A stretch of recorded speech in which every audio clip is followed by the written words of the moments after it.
नमस्कार प्रेक्षकांनो, स्वागत आहे आपल्या मराठी यूट्यूब चॅनलवर. आज आपण पाहणार आहोत, रोज मंदिरात जाणाऱ्या व्यक्ती एकदा तरी नक्की वाचा. श्री स्वामी समर्थ. पहिलं, मंदिरात जाणाऱ्याला कोणताही शत्रू काही इजा करू शकत नाही.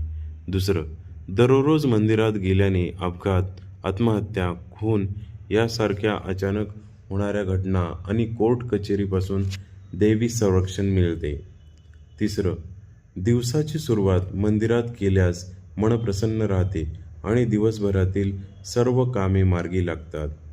चौथं, दररोज मंदिरात गेल्याने व्यक्तीच्या सर्व मनोकामना पूर्ण होत जातात. पाचवं, मंदिरात जाण्याने तणाव दूर होतो आणि आत्मविश्वास प्रचंड वाढतो. अशाच नवनवीन व्हिडिओ पाहण्यासाठी आपल्या चॅनलला लाईक, सबस्क्राईब, शेअर आणि कमेंट्स करायला नक्की विसरू नका. धन्यवाद.